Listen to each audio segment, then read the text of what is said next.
What's up guys, and welcome to episode 26 of the Road to Raid series.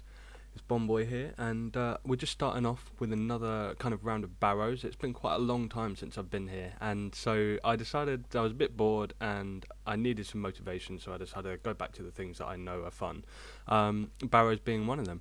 And this was the first trip for ages, and it started me off, you'll just see in just a second, with a nice little elite. There we go. So that was the very first chest, and because it was my first chest I decided not to go do it, but I'm going to jump to the future and show you the reward. So there's the bucket helm there, and that was pretty much it. It's quite an interesting reward. I've never had that before on any account, so you know, it's a nice little unique to stick in the bank. I had to clean out the bank a bit more, let's put it that way. Now we'll go back to barrows, and I did quite a lot of this. It was about an evening or two, so this is only the next chest. And I got Torag legs. This actually means that I just need the hammers to get the full set of Torags.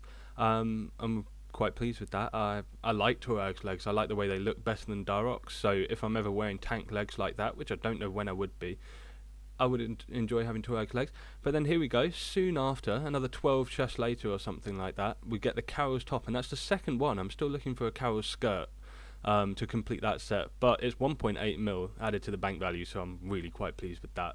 I like Carol's tops. They're one of the best looking items from barrows. So in this chest we got a little Carol's coif, again avoiding the skirt, but it's fine by me. You know, it's another little item, they all stack up. Here we go, this is the Verax helm, and that actually completes my third set of barrows, so I've got the full Verax set finally.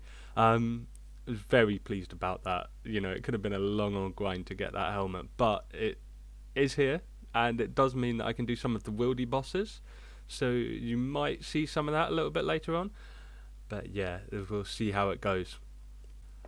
So this is the final chest I'll be showing you this video, and what do we get? Another Carol's top, would you believe it? I struggled to get the first one. It took me a lot of chests to do the first Carol's top, and here we go, you know, 2 in less than like 30 chests. But again, can't complain, it's like 3.6 mil loot. So now we're moving on to Zulrah. Again, you know, I'd finished with barrows, I'd done a couple of days of it, I wanted to do a bit of Zulrah. They're both kind of bosses that I find really rather fun, and I can camp them for, you know, a few hours at a time, so I did quite a lot of Zulrah kills. Sadly, I'll tell you now, I got no uniques, but I did stack up like another 25k scales or something. It was very, very good for scales right now. But yeah, I've sped up this clip massively because I recorded one long string, so I've stopped trying to do vengeance on Zulrah because I found it was making me quite inconsistent with my kind of kills.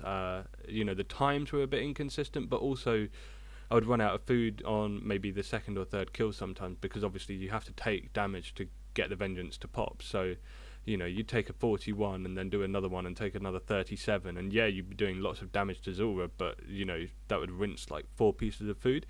And then I eventually ran out of astrals as well, so what I decided to do was go without vengeance and just see how long I lasted, and it was really, really quickly apparent that I could do kind of nearly infinite kills per inventory, allowing for pots kind of things, if you see what I mean. So on my best trips I was getting like 8 kills in inventory, and on my worst I was getting like 5.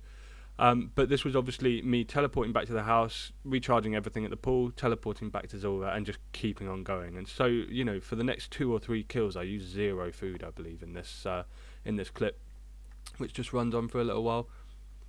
But yeah, so I wonder, you know, if this is more efficient for me, because as you can see, the kills are very consistently like 2 minutes 3 seconds, 2 minutes 4 seconds. I don't know what this kill is going to be, but I think it's like roughly 2 minutes 9 seconds.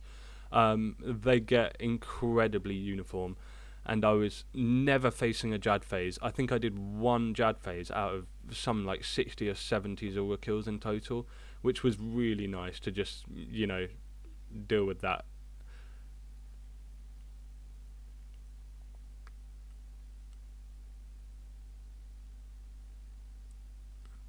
So there we go, just keep going. It's really, really nice when you can get through it without using 0 food, without any food, but it's one of those things, you know, sometimes you get a bit bored without getting any uniques, and I think after like an evening and then another bit of a day, I was a bit bored with not getting any decent drops, but she was quite nice about palm seeds and calquats and magic seeds, so I've got quite a few of those stacked up, which is really nice. It grew my bank a bit in terms of value.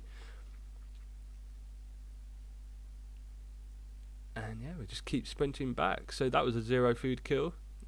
I think that's the second in a row there. So the first 2 or 3 kills of this trip like kind of used some food, and then the next couple of kills used 0 food. You know, it's just the way it goes. When she's on her mage phase and she decides to do loads of range hits, it's up to her really.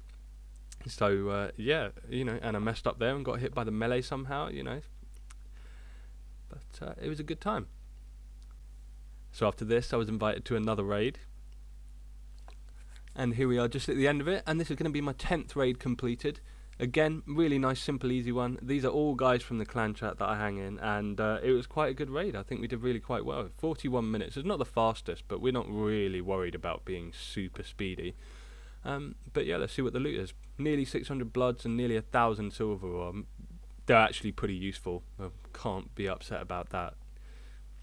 So yeah, as I teased earlier, I did go into the Wildy and I did some Venenatis because I would like a D-pick, and also some red spider's eggs without having to go to the Tower of Life would be really, really nice.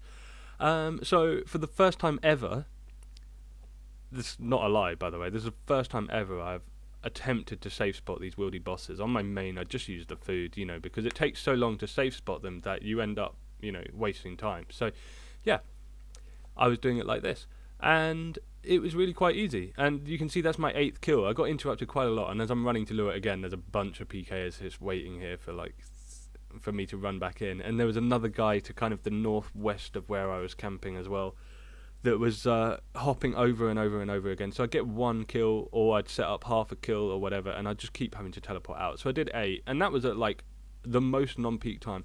But anyway, just getting 67 rune crafting, and the reason I'm rune crafting astrals is because I ran out whilst doing that Zulrah grind, and I need astrals to repair my rune pouches. So in getting to the next level, which wasn't a complete level, but basically about half the level, I got from 66 to 67 there on astrals, and then I'm going to craft the cosmics that I needed, which you'll see in just a second.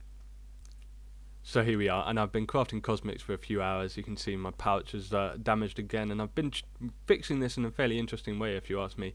It's been really useful for me to just teleport to house and so on, and got interrupted there with a level up. I didn't even realise it was going to happen, but there's 68 rune crafting, so we're making our kind of headway towards 77, which is another thing that's holding us back on the elite diaries.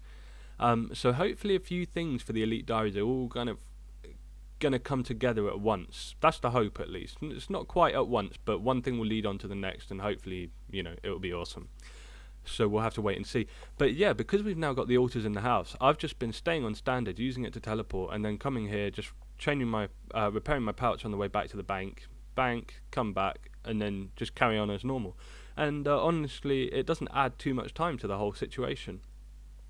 But yeah, so I've just got to craft about 5,000 nature runes now. So that's it for this video. Another quick one this week, and I've got to get off and get ready for a little evening out. So you guys have a good time, and I'll see you on RuneScape. Take it easy. Peace.